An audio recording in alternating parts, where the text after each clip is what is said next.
साथियों, आज हम क्षितिज भाग 2 का पाठ मानवीय करुणा की दिव्य चमक पढ़ाने जा रहे हैं, जिसके लेखक सर्वेश्वर दयाल सक्सेना जी हैं। तो सबसे पहले हम थोड़ा लेखक के विषय में बताते हैं। बहुमुखी प्रतिभा के धनी कवि, कहानीकार, उपन्यासकार, निबंधकार और नाटककार सर्वेश्वर दयाल सक्सेना जी का जन्म सन 1927 ईस्वी में उत्तर प्रदेश राज्य के बस्ती जिले में हुआ था। उन्होंने उच्च शिक्षा इलाहाबाद में प्राप्त की।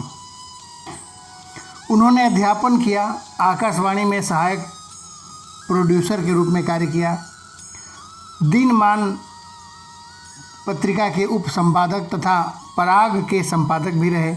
दिनमान तथा पराग दोनों के उप संपादक थे, पराग के संपादक और दिनमान के उप संपादक। सन 1983 में उनका निधन हो गया। उनके प्रमुख कविता संग्रह में काठ की घंटियाँ, कुआओं नदी, जंगल का दर्द, खूंटियों पर टंगे लोग, ये इनके प्रमुख कविता संग्रह है। कहानी संग्रह में लड़ाई इनकी प्रसिद्ध है तथा उपन्यास भी इन्होंने लिखा। उपन्यास पागल कुत्तों का मसीहा, सोया हुआ जल और एक नाटक भी इनके द्वारा लिखित है जो प्रसिद्ध है, उसका नाम है बकरी। बाल साहित्य के रूप में भी इन्हें जाना जाता है। बाल साहित्य के रूप में भी इन्होंने 3 पुस्तकें लिखी है। भौं भौं, खी खी, बबूता का जूता, लाख की नाक, ये 3 इनके बाल साहित्य हैं। तो सर्वेश्वर दयाल जी की भाषा, सहजता और स्वाभाविकता, उनकी भाषा में सहजता और स्वाभाविकता है। अब हम जो पाठ पढ़ने जा रहे हैं, मानवीय करुणा की दिव्य चमक, ये फादर बुल्के के विषय में उन्होंने लिखा है। फादर बुल्के अपने को भारतीय कहने वाले, जिनका जन्म बेल्जियम यूरोप के रेम्स चैपल शहर में, जो गिरजों, पादरियों, धर्मगुरुओं और संतों की भूमि कही जाती है, परंतु उन्होंने अपनी कर्मभूमि बनाया भारत को। ऐसे थे फादर बुल्के। जन्म भले रेम्स चैपल में हुआ था, लेकिन उन्होंने अपना कर्मभूमि भारत को बनाया। फादर बुल्के एक सन्यासी थे, परंतु पारंपरिक अर्थ में नहीं थे। सर्वेश्वर का फादर बुल्के से अंतरंग संबंध थे। उनका, लेखक का बहुत अधिक लगाव था उनसे।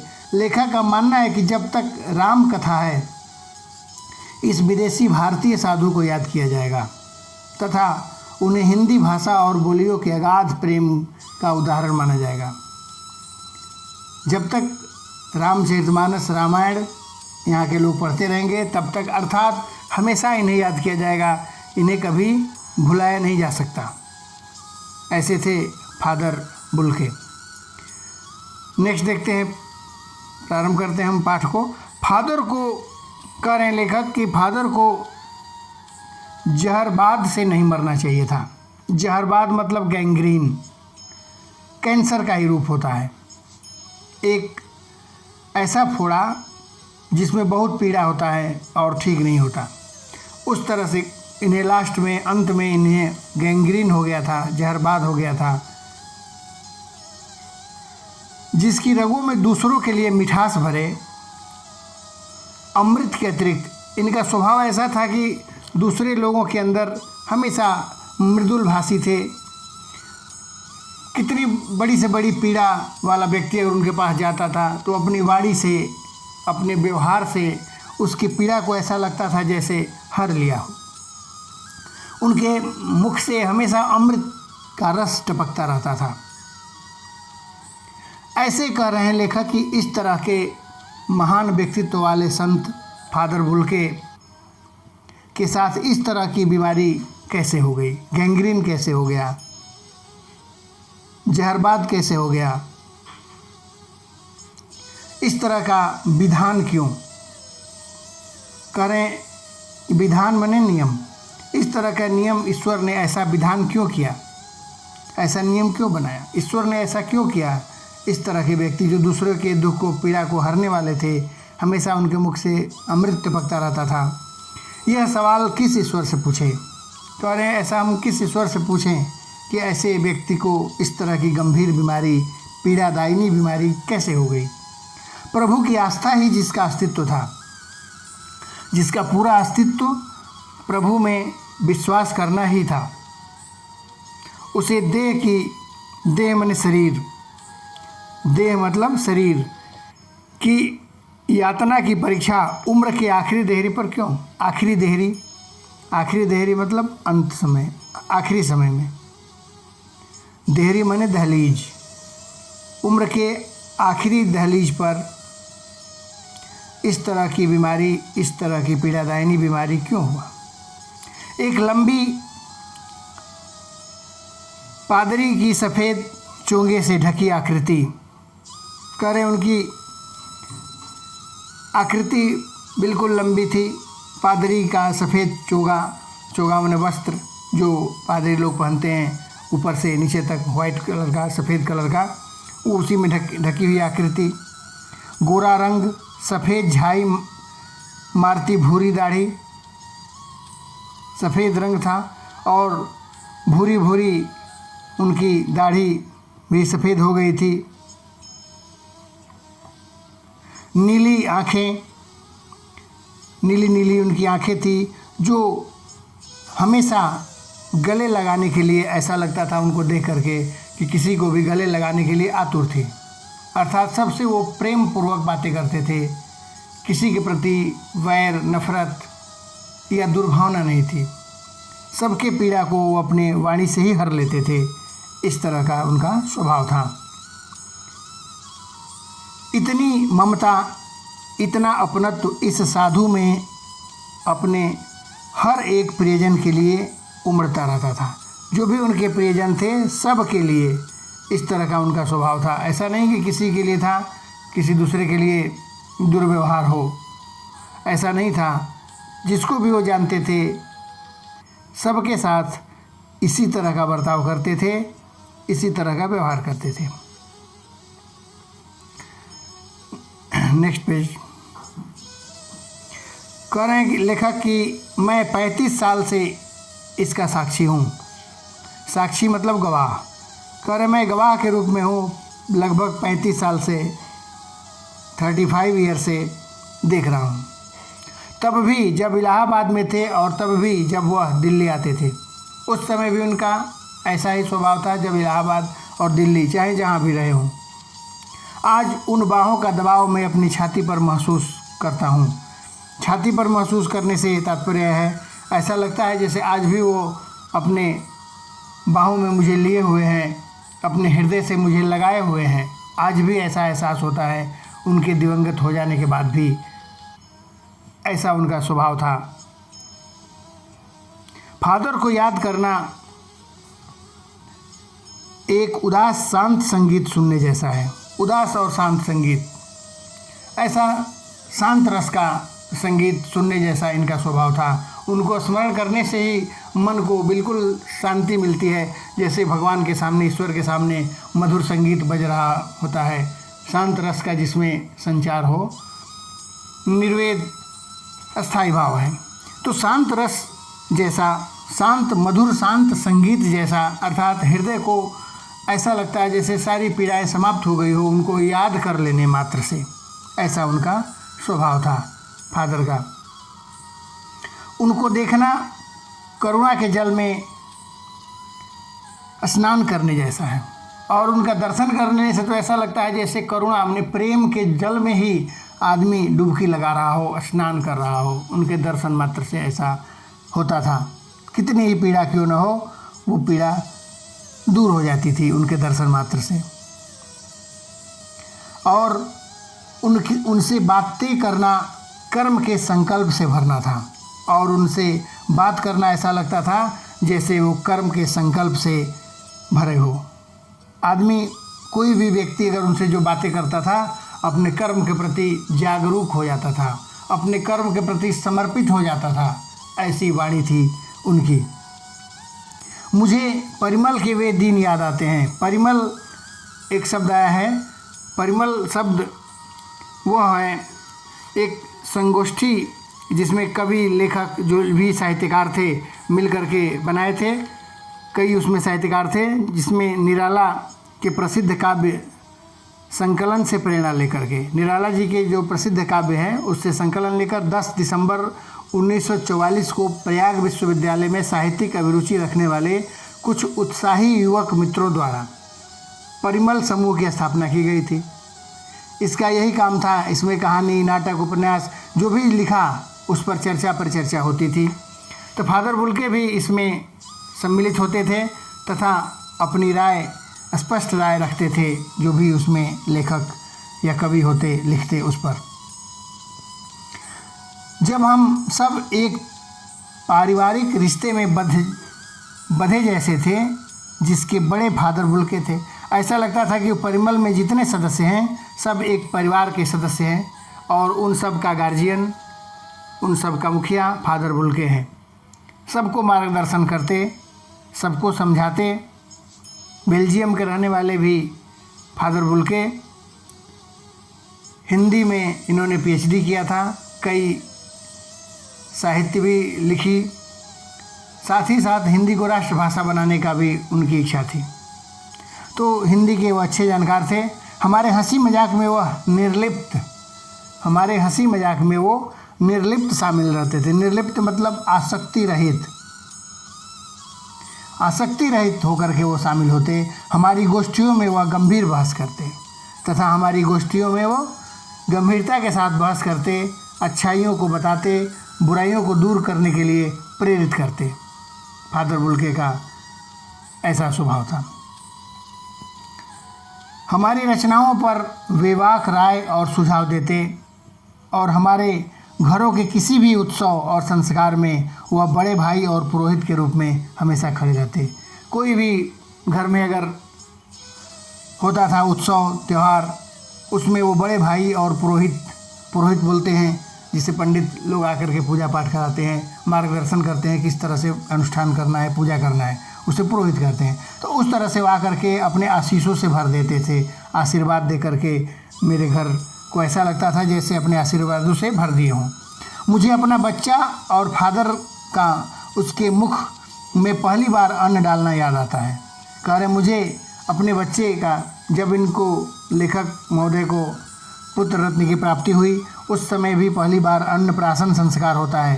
पहली बार जब भोजन कराया जाता है बच्चे को तो इन्हीं फादर बुल्के से ही उन्होंने कराया था। कह रहे हैं वो मुझे आज भी याद आ रहा है।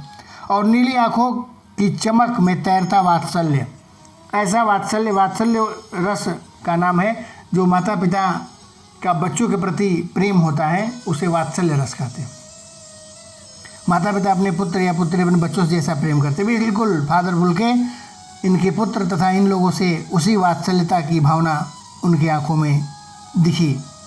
किसी ऊंचाई पर देवदारू की छाया में खड़े हों, ऐसा लग रहा था जैसे वो बहुत ही ऊंचे, देवदारू ऐसे वृक्ष होते हैं बहुत लंबे लंबे ऊंचे ऊंचे विशाल वृक्ष होते हैं, तो ऐसा लग रहा था जैसे हमारे घर में कोई विशाल देवदारू के वृक्ष की भांति मजबूती के साथ खड़ा है, हमारे साथ खड़ा है और उनके अंदर वात्सल्यता कूट कूट करके भरी है। हम लोगों के प्रति प्रेम उनके अंदर से छलकता रहता था तथा गार्जियन के रूप में वो दिखते रहते थे। कहाँ से शुरू करें? इलाहाबाद की सड़कों पर, कह रहे कहाँ से इनकी कहानी को मैं शुरू करूं? इलाहाबाद की सड़कों पर फादर की साइकिल चलती दिख रही है, याद आता है। इलाहाबाद की सड़कों पर वो फादर साइकिल से ही चलते थे, साइकिल चलाते हुए आ रहे हैं, उन्हें याद आ रहे हैं। वो हमारे पास आकर रुकती है, मुस्कुराते हुए उतरते हैं। देखिए देखिए मैंने उसे पढ़ लिया और कहना चाहता हूँ। कह रहे मैंने पढ़ लिया जो आपने रचना की थी, जो आपने साहित्यिक रचना की उसको मैंने पढ़ लिया है और मैं ये बताना चाहता हूँ कि क्या उसमें अच्छाई है क्या बुराई है। उनको क्रोध में कभी नहीं देखा। कह रहे हैं कि मैंने कभी गुस्सा करते हुए तो उनको देखा ही नहीं। लेखक महोदय कह रहे हैं कभी क्रोध में उनको देखा ही नहीं, आवेश में देखा है। हमेशा ऊर्जावान उत्साहित वो दिखाई देते थे, कभी क्रोधित नहीं दिखे। हमेशा ऊर्जावान, उत्साह वर्धन करने वाले, उत्साही, इसी अवस्था में उन्हें देखते थे। ममता तथा प्यार में लवलिप छलकता हुआ महसूस किया। ममता और प्यार ऐसा लगता था जैसे लबालब छलक रहा हो। ममता और प्यार ऐसा लग रहा था उनमें इतना भरा हुआ है कि उनसे गिर रहा, जैसे कोई पात्र भर जाता है तो अधिक भरा रहता है तो जैसे ही थोड़ा भी हिलता है तो उससे छलकता है, उस तरह के इनका स्वभाव था। इनके स्वभाव से, इनके व्यवहार से ममता और प्रेम लोगों के लिए छलकता रहता था हमेशा। गुस्सा और क्रोध बिल्कुल दिखाई नहीं देता। अक्सर उन्हें देखकर लगता कि बेल्जियम में इंजीनियरिंग के अंतिम वर्ष में पहुंचकर उनके मन में सन्यासी बनने की इच्छा कैसे जाग गई होगी। बेल्जियम में ये पढ़ रहे थे और इंजीनियरिंग के आखिरी वर्ष में पढ़ाई कर रहे थे, तब अचानक इनके मन में पता नहीं कैसा परिवर्तन आया कि ये सन्यासी बनने की ठान लिए। घर भरा पूरा था, 2 भाई, 1 बहन, माँ, पिता सब थे। घर में 2 भाई, इनको छोड़कर 2 और भाई, 1 बहन, माता पिता, पूरा घर परिवार भरा हुआ था। इंजीनियरिंग के आखिरी वर्ष में थे। फिर अचानक इन्होंने सन्यासी बनने का निर्णय किया। उनको अपने देश की याद आती है, उनको अपने देश की याद आती है। मेरा देश तो अब भारत है। जब उनसे पूछा जाता कि आपको अपने देश की याद आ रही है, आती है, तो कह रहे हैं अब तो मेरा देश भारत ही है। बेल्जियम के रहने वाले फादर बुल्के पूरी तरह से भारत को अपना देश मानते थे। मेरा देश तो अब भारत ही है भाई। मैं जन्मभूमि की पूछ रहा हूँ। तब पूछा जाता है कि मैं जन्मभूमि की बात कर रहा हूँ जहाँ आपका जन्म हुआ था। तो हाँ, आती है, बहुत सुंदर है। मेरी जन्मभूमि रेम्सैम्पल। घर में किसी की याद, तो हाँ, माँ की याद आती है। घर में जब पूछा जाता तो अपनी माँ के बारे में बताते कि माँ की याद आती है। फिर अक्सर देखा जाता कि अपनी माँ की स्मृतियों में वो खो जाते थे। माँ की जब बात आती तो थोड़ा सा वो अपनी माँ की याद में खो जाया करते थे। उनकी माँ की चिट्ठियाँ अक्सर उनके पास आती थी। माँ उनको चिट्ठी अक्सर भेजती रहती थी, प्रायः भेजती रहती थी, लगभग हमेशा भेजती रहती थी। उनके जो अभिन्न मित्र थे, Raghuvansh, doctor Raghuvansh father Bulcke के अभिन्न मित्र थे, उनको वो उन चिट्ठियों के बारे में बताते, दिखाते। पिता और भाइयों के लिए बहुत लगाव मन में नहीं था। फादर बुल्के को अपने पिता और भाइयों से बहुत अधिक लगाव नहीं था, माँ से अत्यधिक लगाव था। पिता व्यवसायी थे, व्यवसायी मैंने व्यापारी, वहाँ व्यवसाय था, उनका बिजनेस था। एक भाई वहीं पादरी हो गया था, एक और भाई इनका पादरी बन गया था। रेम्सैम्पल जो स्थान है बेल्जियम, वहाँ पर बहुत अधिक लोग फादर बनते हैं, ऐसी भूमि ही वो माना जाता है। उसका परिवार है, एक भाई काम करता है, एक वो भी पादरी बन गया है। दूसरा भाई काम करता है, उसका परिवार है। बहन एक है जो बहुत ही जिद्दी थी, बहुत देर से उसने शादी की, शादी करने को राजी नहीं होती थी, जिद्दी स्वभाव की थी। इनकी बहन एक ही थी, एकमात्र, वो देर से शादी की। फादर को एक आध बार उसकी शादी की चिंता व्यक्त करते हुए देखा गया था। चूँकि जिद्दी थी, शादी नहीं कर रही थी, शादी के लिए देर हो रहा था, तो उस बहन के विषय में भी शादी की चिंता करते हुए कई बार फादर को देखा गया था। भारत में बस जाने के बाद 2 या 3 बार अपने परिवार से मिलने बेल्जियम गए थे। भारत में जब आए फादर बुल्के, उसके बाद मात्र 2 या 3 बार ही वो अपने देश गए थे लौट करके। नेक्स्ट देखते हैं पेज। लेकिन मैं तो सन्यासी हूँ, कहते, लेकिन मैं तो सन्यासी हूँ। आप सब छोड़कर क्यों चले आए? प्रभु की इच्छा थी। कह रहे प्रभु की इच्छा यही थी, इसलिए सब छोड़कर चले आए। वह बालकों की सी सरलता से मुस्कुरा कर कहते, जैसा बच्चा बिल्कुल ही सरल भाव में मुस्कुरा करके कहता है, जवाब देता है, बिल्कुल वैसे ही जवाब देते हैं कि प्रभु की यही इच्छा थी, इसलिए चले आए। माँ ने बचपन में ही घोषित कर दिया था कि लड़का हाथ से गया। इनकी माँ बचपन में ही इनके हाव भाव को देख करके समझ गई थी कि लग रहा है कि अब ये हम लोगों के साथ नहीं रह पाएगा, सन्यासी बन के रहेगा। माँ समझ गई थी बचपन में ही। और सचमुच इंजीनियरिंग के अंतिम वर्ष की पढ़ाई छोड़ फादर बुल्के सन्यासी होने जब धर्मगुरु के पास गए और कहा कि मैं संन्यास लेना चाहता हूँ। जा कर के बोले कि अपने धर्मगुरु से कि मैं संन्यास लेना चाहता हूँ। तब एक शर्त रखी, तब फादर बुल्के ने एक शर्त रखी उनके सामने, गुरु के सामने। संन्यास लेने वाला, ऐसी परंपरा है कि जो भी सन्यासी बन रहा है वो अपनी एक शर्त कोई रख सकता है, संन्यास लेने वाला। तो इनकी शर्त ये थी कि मैं भारत जाऊंगा, सन्यासी बनने के बाद मैं भारत जाऊंगा, मैं वहीं रहना चाहूँगा, ये मेरी शर्त है। तो शर्त स्वीकार कर ली गई। तो बहुत लंबा हो जाएगा एक ही में पूरे पाठ का, तो मैं इतने पर समाप्त कर रहा हूँ। किसी भी तरह का अगर डाउट हो तो निश्चित रूप से कमेंट बॉक्स में लिखें, यथाशीघ्र दूर करने का प्रयास किया जाएगा। नेक्स्ट पार्ट जो बचा हुआ है बहुत जल्द ही दूसरे वीडियो में दिया जाएगा।